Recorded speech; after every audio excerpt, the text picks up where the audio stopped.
Bismillahirrahmanirrahim. Assalamualaikum warahmatullahi wabarakatuh.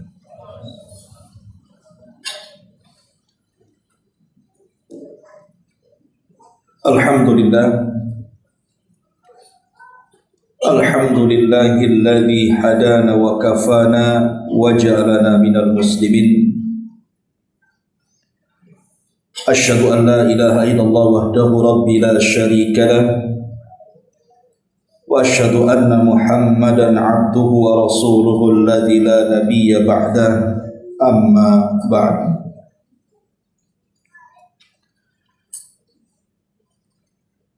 Hadirin dan hadirat yang dimuliakan Allah Subhanahu wa taala, alhamdulillah di malam hari ini kita bisa duduk kembali untuk bertolabul ilmi di Masjid Ibadur Rahman. Salawat dan juga salam kita hadiahkan kepada Rasul kita Nabi besar Muhammad sallallahu alaihi wa ala alihi wasallam. Kita lanjutkan kembali kajian kita, masih membahas surah Al-Mulk, dan kita masuk pada ayat ke-22 dan seterusnya. A'udzubillahi minasyaitonirrajim. Bismillahirrahmanirrahim. Afaman yamshi mukibban ala wajhihi ahda amman yamshi sawiyan ala siratim mustaqim. Qul huwallazi ansha'akum wa ja'ala lakumus sam'a wal absara wal af'idata qalilan ma tashkurun.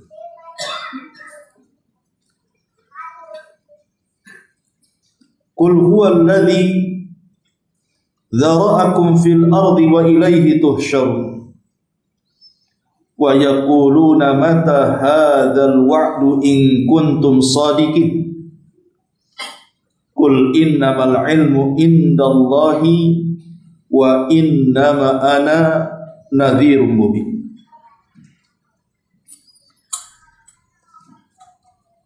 Apakah orang-orang yang merangkak dengan wajah tertelungkup itu lebih berpetunjuk, ataukah orang-orang yang berjalan tegap di atas jalan yang lurus?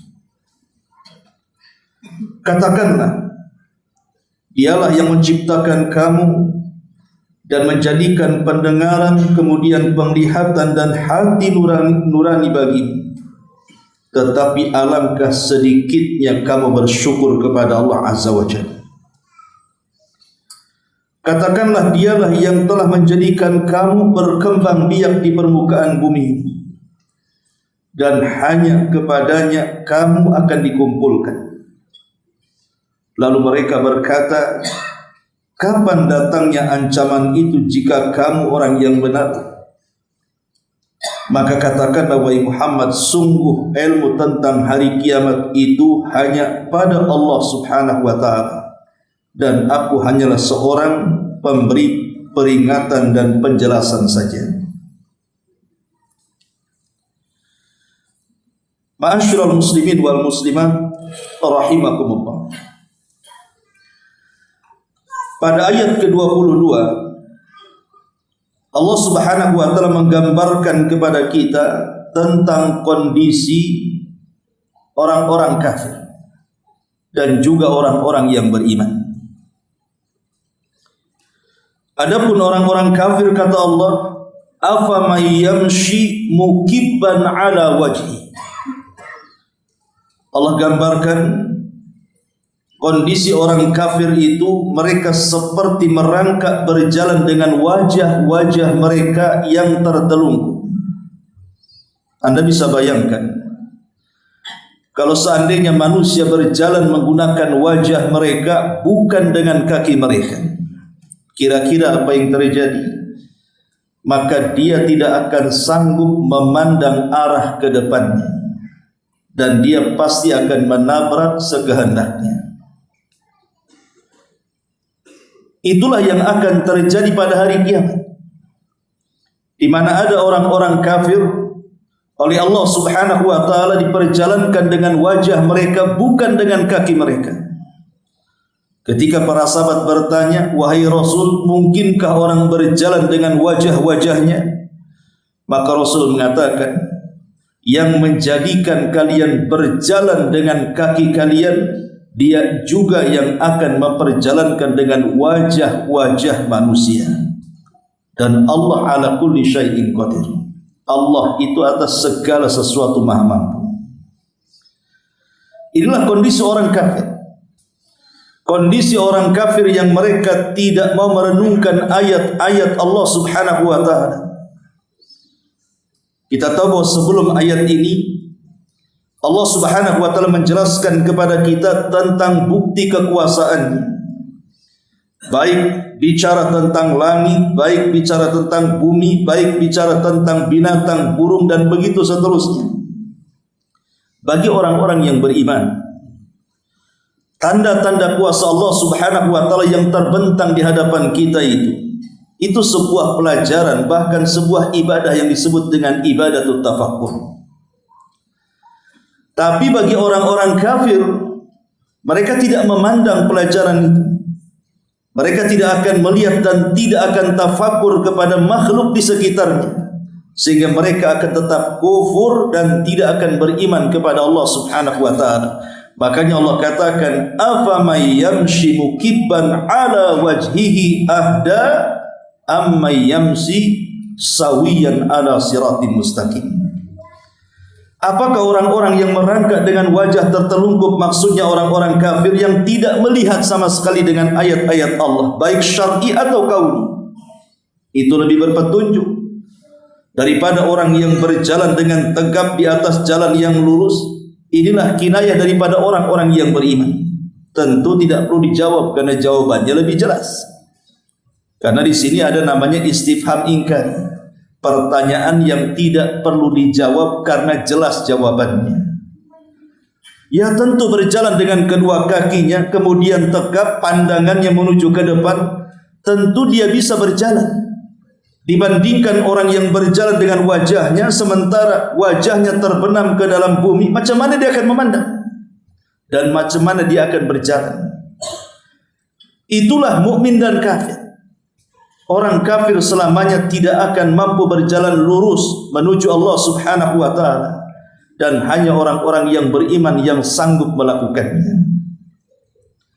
Ayat ini juga bisa disimpulkan tentang kondisi orang alim dan jahil, di mana orang-orang alim itu diberikan ilmu sehingga dia dengan ilmunya mampu melihat hidayah. Tapi orang jahil dengan kejahilannya, dia tidak mampu melihat hidayah. Akhirnya orang alim mendapatkan petunjuk dan orang jahil mendapatkan kesesatan. Ma'asyiral muslimin yang dimuliakan Allah Subhanahu wa taala, dari sini Allah mengatakan, "Qul hal yastawil ladzina ya'lamuna wal ladzina la ya'lamun." Katakan ya Muhammad, apakah sama orang-orang yang berilmu dengan orang-orang yang tidak berilmu? Tentu tidak sama. Orang-orang yang berilmu seperti orang yang tegak berjalan, matanya memandang ke depan lurus dan dia sanggup melangkahkan kakinya dengan benar. Tapi orang jahil seperti orang yang tertelungkup, wajahnya terbenam ke bumi dan seolah-olah dia berjalan dengan wajahnya sehingga tidak tahu arah ke mana melangkah. Itulah bedanya orang alim dengan orang jahil. Karena biasanya orang alim ini kalau bicara maka dia akan berfikir dulu. Tapi kalau orang jahil biasanya bicara baru berfikir. Ma'asyiral muslimin yang dimuliakan Allah Subhanahu wa taala. Kemudian Allah Subhanahu wa taala katakan di sini, "Qul huwallazi ansha'akum wa ja'ala lakumus sam'a wal absara wal af'idata qalilan ma tashkurun." Katakan ya Muhammad, dialah yang menciptakan kamu dan menjadikan pendengaran, penglihatan dan hati nurani untukmu. Tetapi sedikit sekali kalian bersyukur kepada Allah Subhanahu wa taala. Setelah Allah Subhanahu wa taala menyebutkan kekuasaannya nun jauh di sana, bicara soal langit, soal bumi, soal lautan, soal burung, maka di sini Allah Subhanahu wa taala ingin mengajak renungan kepada diri kita. Tidak perlu kita melihat kuasa Allah itu begitu jauh ke arah sana. Lihatlah kepada badan kita, bahwa dalam badan kita ini ada kuasa Allah Subhanahu wa taala. Bagaimana Allah Subhanahu wa taala memberikan pendengaran sehingga kita bisa mendengar. Bagaimana Allah Subhanahu wa taala memberikan pandangan supaya kita bisa memandang. Bagaimana Allah Subhanahu wa taala memberikan hati nurani dan pikiran supaya kita berpikir. Dan ini tanda kuasa Allah Subhanahu wa taala, karena 3 alat inilah yang bisa menuju kepada Allah Subhanahu wa taala: pendengaran, pandangan dan pikiran.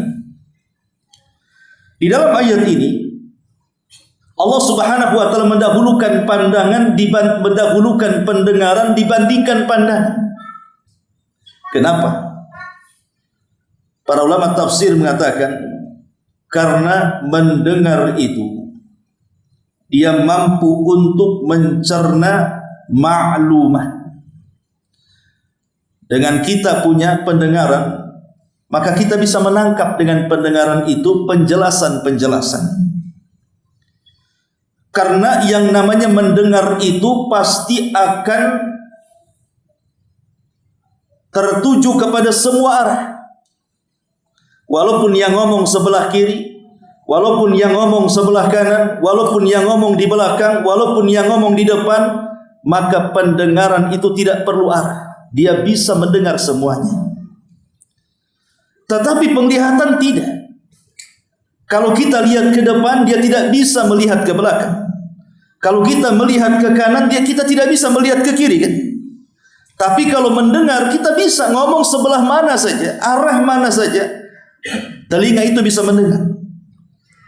Dan kita tahu bahwa telinga ini atau alat pendengaran ini adalah semulia-mulianya atau sesuatu yang paling cepat untuk mendapatkan ilmu pengetahuan. Itulah kenapa kemudian mendengar didahulukan dibandingkan melihat. Karena ilmu itu lebih banyak diraih dengan cara mendengar dibandingkan melihat. Ma'asyiral muslimin yang dimuliakan Allah Subhanahu wa taala, dan pendengar ini sebuah nikmat, ikhwan. Pendengaran ini nikmat yang Allah anugerahkan kepada kita. Dengan mendengar kita bisa menjawab azan. Coba kalau tuli dengar azan, tidak dengar. Cuman antum mau menjawab. Ada orang azan, orang tuli kan nggak dengar. Tapi kalau kita mendengar, kita bisa menjawab. Apa yang dikatakan muadzin kita bisa jawab satu persatu. Sehingga kita bisa tepat ketika berdoa setelah mendengar azan. Tapi orang tuli macam mana caranya? Orang yang mendengar, dia bisa mendengarkan bacaan imam, sehingga bisa dengan pasti dia menjawab ketika imam mengatakan ghairil maghdubi alaihim waladhdallin, maka kita bisa mengatakan amin. Tapi orang tuli, jangan-jangan imam lagi Fatihah dia sudah amin duluan, karena nggak dengar. Kemudian juga orang yang mendengar itu bisa mendengarkan kajian. Saya sedang menyampaikan kajian seperti ini, kalau antum tuli, paham ucapan saya? Nggak akan paham. Ngomong apa Ustaz Tuqamat Kamit katanya? Ya namanya orang tuli. Dan ini nikmat dengan mendengar itu, antum bisa mendengar kajian secara live, bisa mendengar lewat YouTube, bisa mendengar lewat Facebook, lewat dunia medsos yang lainnya. Ini sebuah nikmat. Bahkan dengan mendengar, kita bisa mendengar nasihat-nasihat orang-orang yang menasihati kita. Boleh jadi mungkin orang tua kita menasihati kita, guru-guru kita menasihati kita, kita bisa dengar nasihat mereka. Kalau orang tuli, bingung, ngomong apa ini orang tua ini? Ngomong apa ini ustaz ini? Namanya orang tuli. Jadi dengar itu sebuah kenikmatan dari Allah Subhanahu wa taala. Bahkan orang mendengar itu hidupnya akan lebih hati-hati. Ketika ada orang yang memperingatkan, maka dia akan lebih hati-hati lagi. Contoh umpamanya antum naik motor, antum tuli, tetap aja di tengah gitu ya. Di belakang sudah ngelakson tatot, antum nggak denger. Boleh jadi antum ditabrak. Sehingga hidupnya lebih hati-hati orang yang mendengar itu, dan itu nikmat dari Allah Subhanahu wa taala. Bahkan lebih daripada itu, kita bisa mendengar lantunan-lantunan Al-Qur'an. Inilah yang paling agung, di mana nikmat dengar itu bisa mendengar kalamullah Azza wa Jalla. Dan banyak lagi nikmat dengar ini. Makanya beruntung kalau Allah Subhanahu wa taala masih memberikan kepada kita nikmat mampu mendengar ini. Jagalah nikmat ini baik-baik. Sebelum Allah Subhanahu wa taala mencabut nikmat dengar ini, baru kita rasakan betapa indahnya orang bisa mendengar. Tanya orang yang tuli itu, macam mana rasanya? Pasti orang tuli itu kalau kita katakan kira-kira nikmat Allah, kalau Allah anugerahkan kepadamu, kira-kira kau mau apa? Pasti dia ingin bisa mendengar. Tetapi banyak orang-orang yang dari sejak lahir sampai hari ini diberikan nikmat dengar tapi tidak disyukuri, malah kemudian didengarkan kepada perkara-perkara yang membuat Allah murka. Menikmati orang yang sedang gibah, menikmati musik-musik dan juga lagu-lagu. Terkadang juga kalam-kalam yang tidak layak untuk didengarnya dengan cara tajasus. Kira-kira dia ngomong apa, didekati kemudian disadap dengan telinganya. Lah orang seperti ini tidak paham bahwa dia tidak pandai bersyukur kepada nikmat dengar itu. Maka nikmat dengar, cara mensyukurinya adalah berikan pendengaran ini kepada sesuatu yang diridhoi Allah. Jangan sedengar-dengarnya, karena pendengaran ini akan ditanya di hadapan Allah Subhanahu wa taala. Wala taqfu ma laysa laka bi ilmun innas sam'a, sesungguhnya pendengaran, wal basar dan penglihatan, wal fuad dan hati, kullu ulaika kana anhu mas'ula, semuanya akan ditanya. Ma'asyiral muslimin wal muslimat rahimakumullah. Kemudian yang kedua yang Allah berikan nikmat kepada kita apa? Nikmat penglihatan. Qul huwallazi ansha'akum wa ja'ala lakumus sam'a wal absar. Nikmat yang kedua adalah nikmat mampu memandang. Allah Subhanahu wa taala katakan, alam naj'al lahu ainaini, bukankah kami telah memberikan kepadamu dua bola mata yang mampu memandang? Maka ini nikmat besar. Dengan memandang kita bisa membaca Quran. Macam mana orang buta membaca Quran? Akhirnya kemudian diberikan Quran khusus, kan tidak semua Quran dia bisa baca. Memang khusus Quran orang yang buta. Tetapi orang yang memandang dia bisa membaca mushaf manapun. Dan ini sebuah kenikmatan dari Allah Subhanahu wa taala. Belum lagi dengan melihat dan memandang kita bisa membaca kitab-kitab para ulama. Kita bisa belajar, kita bisa mutalaah. Karya-karya besar para guru-guru kita bisa membaca dengan melihat. Dengan melihat kita juga kalau seandainya berada di tengah-tengah jihad, atau boleh juga mungkin di tengah-tengah perbatasan perang, maka kita bisa melihat musuh. Kalau seandainya kita buta, macam mana dia akan berperang? Musuhnya pun dia tidak tahu ada di mana. Kalau orang buta itu sama dengan melawan musuh yang tidak kelihatan. Melawan musuh bayang-bayang kan begitu. Ya pasti lebih banyak kalah dibandingkan menangnya. Namanya melihat musuh yang tidak kelihatan. Tapi dengan memandang kita tahu, oh posisi musuh sebelah sini, posisi musuh sebelah situ. Sehingga kita bisa dimenangkan dalam jihad. Bahkan dengan memandang, akhirnya kemudian kita pun bisa meneteskan kedua air mata. Mungkin boleh jadi kita memandang orang-orang miskin, memandang orang-orang yang sedang sakit, memandang anak-anak yatim, akhirnya terenyuh hati, kemudian meneteskan kedua air mata. Dari sini Rasul mengatakan la yalijin nar ainun bakat min khasyatillah. Tidak akan disentuh api neraka kedua mata yang meneteskan air mata. Dengan memandang apa lagi? Dengan memandang kita bisa melihat imam saat sholat kan. Cemana kalau dia buta imam ruku, tidak aja dia. Imam sudah sujud disangkanya ruku. Ya. Makanya memandang itu penting. Kemudian juga dengan memandang kita bisa membedakan mana bahaya dan mana tidak. Kita berjalan nih, di sini ada lubang, di situ tidak ada lubang. Kita bisa menghindari bahaya-bahaya itu. Dan ini nikmat dari Allah Subhanahu wa taala.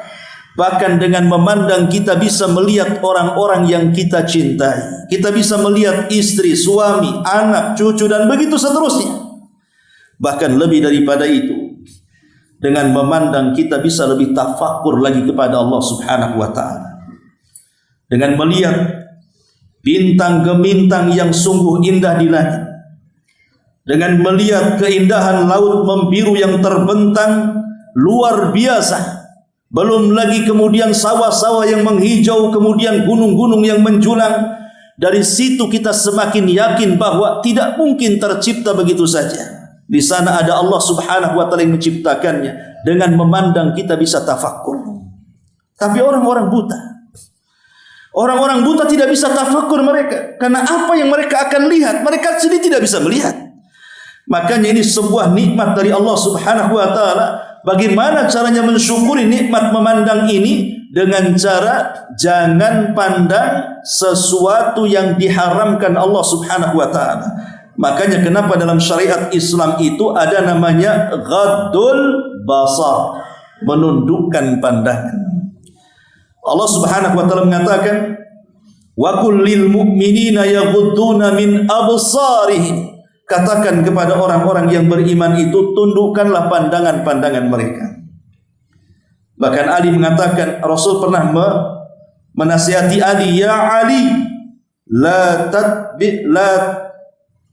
tatba'un nadharata an-nadhar fa inna lakal ula wa laysat lakal innaka lakal ula wa laysat lakal akhir." Wahai Ali, jangan ikuti pandangan pertama dengan pandangan yang kedua. Pandangan yang pertama mungkin tidak berdosa, tapi pandangan yang kedua bisa saja berdosa. Pamannya antum melihat ada wanita cantik, tetapi mereka tidak menggunakan menutup aurat mereka, menggunakan pakaian kurang bahan, banyak lubang di mana-mana. Tiba-tiba antum memandang, mungkin pada awalnya memang tidak sengaja. Maka kata Rasulullah SAW mengatakan, kalau memandang tanpa unsur kesengajaan, pertama memandang tidak dianggap dosa, tapi langsung dipalingkan. Tapi kalau berpaling masih penasaran kemudian ditingok lagi, itu lain lagi ceritanya. Apalagi antum sampai mengucapkan alhamdulillah, naudzubillah. Ya. Lah ini hal-hal yang seperti ini tidak mensyukuri nikmat Allah Subhanahu wa taala. Maka tundukkan pandangan. Tapi sekarang susah menundukkan pandangan itu. Karena kalau dulu mungkin kalau tengok aurat-aurat itu harus jalan ke mall. Sekarang tidak perlu, cukup ambil handphone, isi kauta, nengok YouTube saja. Semua aurat nyebar di situ. Naudzubillah. Ya. Ma'asyiral muslimin wal muslimat rahimakumullah. Kemudian juga yang ketiga, wal afidah. Allah Subhanahu wa taala telah berikan afidah hati dan akal pikiran. Dan ini senikmat-nikmatnya nikmat. Allah telah berikan kepada kita akal, Allah telah berikan kepada kita hati. Karena dengan hati dan pikiran ini, akhirnya kita bisa memandang ini hak, ini batil. Ini syirik, ini tauhid, ini sunnah, ini bid'ah, ini taat, ini maksiat. Kita bisa membedakan itu. Dan dengan hati dan pikiran ini kita bisa merencanakan sesuatu yang baik. Berfikir bagaimana caranya menyelamatkan keluarga dari api neraka. Karena Allah mengatakan ku anfusakum wa ahlikum nar. Jaga diri kalian dan keluarga kalian dari api neraka. Berfikir bagaimana caranya saya harus cerdas, saya harus pinter, sehingga saya harus belajar. Berfikir bagaimana caranya saya harus banyak pahalanya. Akhirnya dia tergerak untuk beribadah kepada Allah Azza wa Jalla. Berpikir saya bagaimana harus kemudian membangun sarana ini, sarana itu dalam beribadah kepada Allah. Jadi banyak kemudian dari hati dan pikiran ini ide-ide cemerlang yang kemudian menghasilkan banyak pahala di hadapan Allah Subhanahu wa taala. Dan ini nikmat yang Allah anugerahkan kepada kita. Tapi betapa banyak orang-orang yang kemudian memalingkan akal pikiran dan hati ini kepada yang bukan diridhai Allah. Berfikir untuk melakukan kejahatan, berfikir untuk minum khamar, berfikir untuk berzina, berfikir untuk menggibah, berfikir untuk membuat tipu muslihat, dan begitu seterusnya. Dan dia tidak mensyukuri nikmat hati. Padahal Allah Subhanahu wa taala akan bertanya soal 3 nikmat itu. Apa kata Allah Subhanahu wa taala? Wallahu akhrajakum min butuni ummahatikum la ta'lamuna syai'an wa ja'ala lakumus sam'a wal basara wa ja'ala lakumus sam'a wal absara wal af'idata la'allakum tashkurun. Dalam ayat yang lain, kullu ulaika kana anhu mas'ula. Semuanya itu akan ditanya di hadapan Allah Subhanahu wa taala. Kemudian Allah Subhanahu wa taala akhiri ayatnya dengan kata-kata qalilan ma tashkurun. Kalimat qalilan ma tashkurun, amat sedikit kalian bersyukur, ada 2 penafsiran. Makna qalil itu yang pertama sama sekali tidak bersyukur. Dan makna yang kedua qalil artinya ia memang bersyukur tapi tidak banyak. Jadi qalilan ma tashkurun itu sama sekali kalian tidak mensyukuri nikmat mendengar, melihat dan juga akal, pikiran dan hati. Atau sungguh sangat sedikit kalian bersyukur akan nikmat pendengaran, penglihatan dan juga hati. Dan memang seperti itu ikhwatu fillah muliakan Allah Azza wa Jalla, kebanyakan kita tidak bersyukur tentang nikmat ini. Padahal 3 nikmat ini yang bisa menyampaikan kita kepada Allah Subhanahu wa taala. Dengan mendengar kita bisa mendengar ayat-ayatnya, kita bisa melihat ayat-ayatnya, memikirkan ayat-ayatnya, kita sampai kepada Allah Subhanahu wa taala. Ma'asyiral muslimin yang dimuliakan Allah Subhanahu wa taala. Kemudian Allah Subhanahu wa taala berfirman, Qul huwallazi dzara'akum fil ardi wa ilaihi tuhsyarun. Katakanlah, dialah yang menjadikan kamu berkembang biak di permukaan bumi ini, dan hanya kepada Allah lah kalian akan dikumpulkan. Ayat ini memiliki dua makna atau 2 maksud, di mana ada 2 pertanyaan yang membuat bingung orang-orang yang tidak punya jawaban, kecuali mereka orang-orang yang beriman. 2 pertanyaan itu, dari mana kita datang dan kemana kita pulang. Dari mana kita datang? Kenapa kita diciptakan di bumi ini? Dan kemana akhir perjalanan kita? Maka Allah Subhanahu wa taala seolah-olah menjawab, Qul huwallazi dzara'akum. Katakan ya Muhammad, Allah yang menciptakan kalian. Ketika Allah yang menciptakan kita, berarti Allah ada tujuan menciptakan makhluknya. Karena Allah tidak mungkin ketika menciptakan makhluk itu dibiarkan sia-sia. Tidak. Allah itu ketika menciptakan kita ada maksud dan tujuannya. Dan itu disebutkan dalam surah Az-Zariyat, wa ma khalaqtul jinna wal insa illa liya'budun. Tidaklah kami ciptakan jin dan manusia kecuali kalian disuruh untuk beribadah kepada Allah Azza wa Jalla. Kemudian jawaban dari pertanyaan yang kedua, lalu kemana kita pulang? Akan kemana akhir perjalanan manusia setelah kematian? Maka Allah mengatakan, wa ilaihi tuhsyarun. Maka kalian akan dikembalikan juga kepada Allah untuk mempertanggungjawabkan semua yang kita lakukan selama di dunia. Inilah ringkasan perjalanan hidup manusia, dari mana dan kemana. Adapun pertanyaan yang pertama, dari mana? Ya, kita katakan bahwa kita itu datang dari Allah Subhanahu wa taala. Allah yang menciptakan kita. Karena tidak mungkin manusia sanggup menciptakan manusia yang lainnya, kan? Bagaimana Allah Subhanahu wa taala ketika mengatur proses bagaimana terciptanya manusia dari alam ruh ke alam rahim, kemudian dari alam rahim ke alam dunia. Siapa manusia yang bisa menciptakan manusia seperti itu? Sehebat-hebatnya manusia membuat robot kayak orang Jepang kan gitu ya, membuat robot wanita sak cantik-cantiknya. Tapi akan berbeda dengan ciptaan Allah Subhanahu wa taala. Robot kalau habis baterainya, habis juga gerakannya. Ada expirednya kan? Ya manusia ada juga expirednya. Tapi robot tidak sama dengan manusia. Robot itu ciptaan manusia, sehingga banyak kekurangan pada robot itu.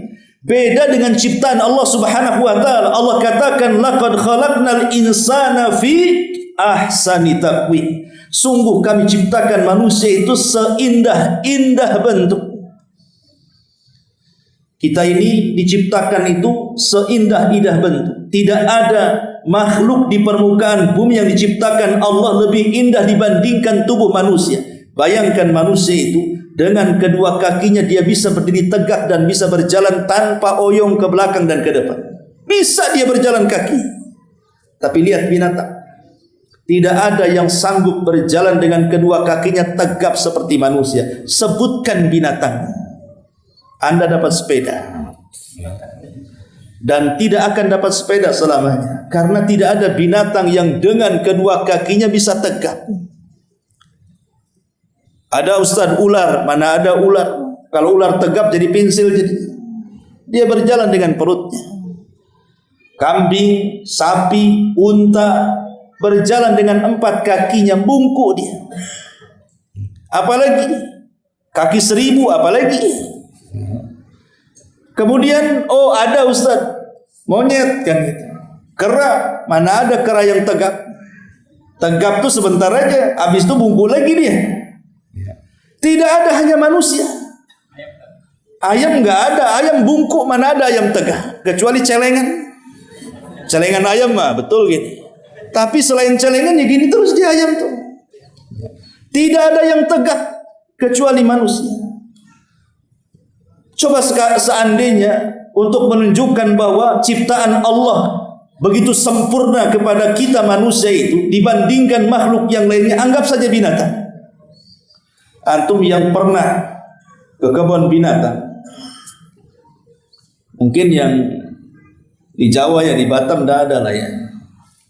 Coba antum masuk kebun binatang, cari orang yang mirip dengan antum. Dari semua binatang loh ya. Kira-kira nih mana yang paling ganteng, antum atau mereka? Ada. Ganteng antum, walaupun hitam tetap ganteng antum. Karena binatang itu tidak seindah ciptaan manusia. Lah kuasa siapa Allah bisa menciptakan manusia seindah itu kalau bukan Allah Azza wa Jalla? Qul huwallazi dzara'akum. Allah yang menciptakan kalian. Dengan berbagai macam proses loh ciptaan kita ini. Dari segumpal mani berubah menjadi segumpal darah, dari segumpal darah berubah menjadi segumpal daging, kemudian dibentuk, kemudian ditiupkan roh. 9 bulan mengendap di rahim. Kemudian brojol ke alam dunia. Jadilah dia bayi merah yang tidak berdaya, kemudian berangsur menjadi remaja, mulai ada akal pikirannya, kemudian berjalan sampai dewasa, kemudian menjadi kuat badannya, kuat pikirannya, kuat hatinya, kuat pengalamannya. Walaupun pada akhirnya lambat laun pun dia akan menua, dan kalau sudah menua tinggal menunggu harinya, dia pun akan dapat dengan ajalnya. Tetapi pelajarannya adalah kalau manusia itu mau berpikir bahwa setiap fase-fase kehidupan manusia itu ada perubahan dari masa lemah kemudian ke masa kuat, kemudian dari masa kuat kembali melemah, menunjukkan bahwa manusia itu akan dikembalikan kepada Allah Subhanahu wa taala dengan kematiannya. Itulah yang dikatakan wa ilaihi tuhsyarun. Kalian akan dikumpulkan di hadapan Allah. Maknanya ada kehidupan setelah kematian. Coba bisa bayangkan. Andai kata hidup manusia itu cuma 1 kali saja. tidak ada kehidupan setelah kematian. Satu kali saja kehidupan kita ini di dunia, tidak ada kehidupan setelah kematian. Macam mana nasib orang-orang yang dizalimi? Macam mana nasib-nasib orang-orang yang disakiti? Bagaimana pula nasib orang-orang yang dibunuh? Bagaimana nasib orang-orang yang miskin yang tidak diberikan kesempatan kaya dan kesenangan? Andai hidup cuma satu kali, seolah-olah selamanya mereka tidak akan mendapatkan keadilan kan? Dengan adanya hidup setelah kematian, walaupun orang-orang yang zalim, orang-orang yang menyakiti, orang-orang yang suka melakukan pencurian dan begitu seterusnya, boleh mereka lepas dari peradilan dunia, tapi ada peradilan setelah kematian. Itulah yang Allah katakan, wa ilaihi tuhsyarun. Kalian akan dikumpulkan kembali. Untuk apa? Untuk mempertanggungjawabkan. Disitulah membuat hati tenang orang-orang yang dizalimi. Enggak apa-apa. Di dunia saya tidak bisa mendapatkan keadilan. Walaupun banyak kantor pengadilan keluar seolah-olah dizalimi dan tidak mendapatkan keadilan. Namanya saja kantor pengadilan, keluar dizalimi dia. Ya. Tapi di akhirat itulah pengadilan yang sesungguhnya. Tidak ada di hadapan Allah. Karena di akhirat itu tidak ada lawyer. Di dunia kita bisa bayar lawyer, bayar pengacara, cari yang cakap bicaranya. Di akhirat lawyernya saja butuh pengacara, pengacaranya butuh lawyer. Tapi siapa yang jadi lawyer? Tidak ada. Ya. Lawyernya hanyalah amalan yang dibawa dia dari dunia menuju akhiratnya. Ma'asyiral muslimin yang dimuliakan Allah Azza wa Jalla. Kemudian Allah mengatakan, wa yaquluna mata hadzal wa'du in kuntum shadiqin. Dan mereka orang-orang kafir berkata, kapan datang ancaman itu, maksudnya kiamat? Jika kalian orang-orang yang benar. Dari sini kita tahu bahwa dari zaman ke zaman, sejak zaman Rasul sampai hari ini, masih ada saja dengan orang-orang yang tidak yakin akan terjadi kiamat, tidak yakin ada kehidupan setelah kematian. Ada dari zaman ke zaman orang yang mengingkari seperti ini. Di zaman Nabi ada tokoh-tokoh Quraisy datang kepada Nabi SAW.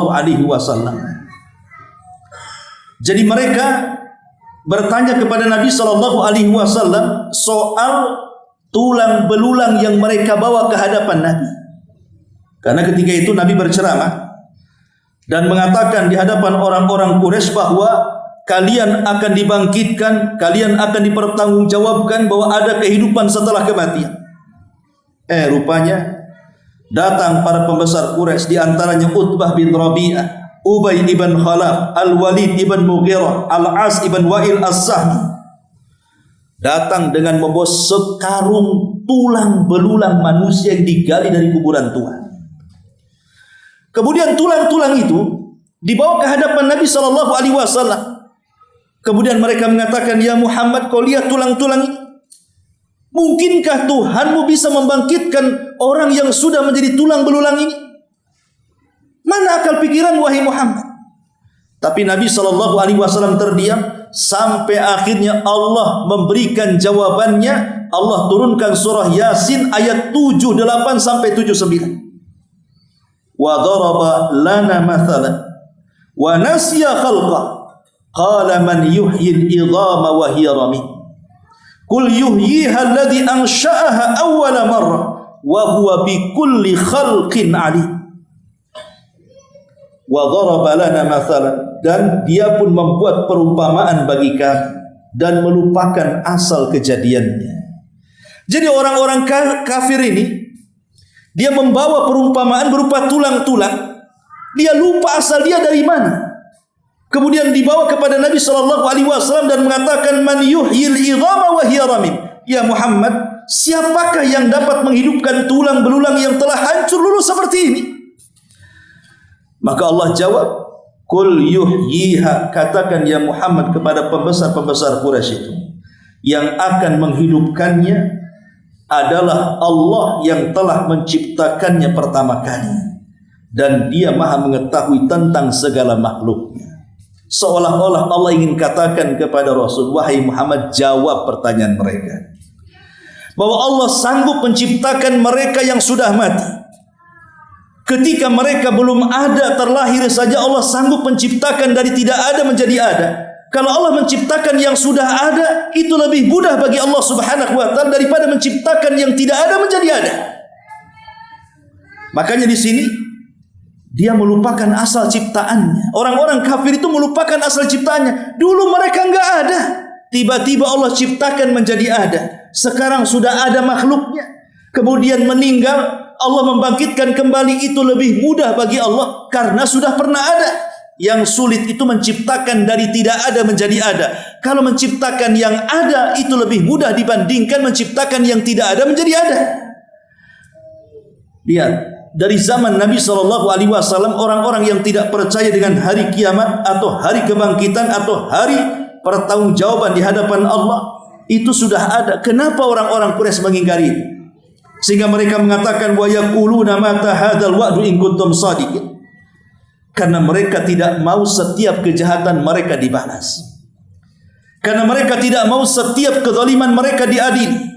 Karena mereka tidak mau hidup yang selama ini berpora-pora, minuman keras dan begitu seterusnya, tiba-tiba dihisab di hadapan Allah Azza wa Jalla. Dari situ mereka mengingkari adanya kehidupan setelah kematian. Makanya mereka mengatakan seperti itu, wa yaquluna mata hadzal wa'du in kuntum shadiqin. Maka Allah katakan, qul innamal ilmu indallah wa innama ana nadhirum mubin. Katakanlah ya Muhammad, sesungguhnya ilmu tentang hari kiamat, ilmu tentang hari akhir hanyalah pada Allah Subhanahu wa taala. Aku hanya seorang pemberi peringatan dan menjelaskan saja. Tentang kapan terjadinya kiamat, wallahu a'lam. Tentang bagaimana kejadian setelah kiamat, wallahu a'lam. Pokoknya semua pasti terjadi dan akan terjadi dan wajib kita imani. Memang kalau seseorang itu tidak punya iman, akan mudah mengingkari tentang adanya kehidupan setelah kematian. Makanya ada orang-orang yang berusaha kemudian membantah bahwa tidak ada namanya alam barzakh, tidak ada namanya alam kubur. Akhirnya dia coba ketika ada orang mati dimasukkan CCTV ke dalam kuburan, kemudian disambungkan ke komputer. 24 jam lah dia itu di depan komputer, tidak berkedip. Mana mungkar nakir kau belum tampang. Katanya akan ditanya man robuk, tak dengar pun ada kalimat itu. Tetap saja kuburan itu tidak berubah. Ya. Inilah kalau seandainya keimanan kepada perkara gaib itu digunakan dengan logika, menyamakan sesuatu yang gaib dengan nyata, yang nggak ketemu. Karena kalau kita perkara gaib itu tidak bisa diakal-akali, yang ada hanya diimani. Seperti peristiwa Isra Mi'raj, kalau diakali ya nggak mungkin masuk akal. Namanya Rasul melakukan perjalanan dari Masjidil Haram ke Masjidil Aqsa, kemudian dari Masjidil Aqsa ke Sidratil Muntaha, balik lagi ke Aqsa, balik lagi ke Haram, dan itu hanya waktu sesingkat-singkatnya. Bayangkan, hanya sepertiga malam akhir. Akal mana yang bisa menerima coba? Sebenarnya bukan akal yang tidak menerima, terlalu kecil akal kita untuk menerima kenyataan itu. Sehingga peristiwa itu baru akan diyakini kalau kita betul-betul beriman. Kalau tidak ada iman, tidak akan kita yakini perkara-perkara itu. Sama dengan perkara akhir. Adanya kiamat, adanya kehidupan setelah kematian, adanya kehidupan setelah kebangkitan. Ini kan tidak bisa dibuktikan. Macam mana cara membuktikannya? Kecuali Al-Quran itu hanya mengajak berpikir saja. Lihat tumbuh-tumbuhan yang di lapangan, tiba-tiba ketika tidak ada sama sekali kita guyur air kemudian tumbuh. Siapa yang menciptakannya? Kalau ini Allah bisa membangkitkannya, maka nanti pada hari kiamat pun Allah sanggup untuk membangkitkannya. Tapi kan bukti sulit untuk dibuktikan kecuali kita mati dulu kan. Kalau Anda tidak percaya, mati dulu. Nah, baru nanti setelah mati baru percaya, masuk kuburan kan. Oh, nanti ada kebangkitan. Ya kalau belum beriman dan dia masih hidup, maka banyak orang yang tidak yakin sejak zaman Nabi sampai hari ini. Banyak orang-orang yang tidak yakin. Makanya di sini Allah Subhanahu wa taala ingin menegaskan kepada kita perlu adanya keimanan yang mantap ketika kita mengimani sesuatu yang gaib, alam setelah kematian, dan kehidupan setelah akhir. Wallahu a'lam bishawab. Subhanaka wa bihamdika asyhadu an la ilaha illa anta astaghfiruka wa atubu ilaik. Allah taala alam. Assalamualaikum warahmatullahi wabarakatuh.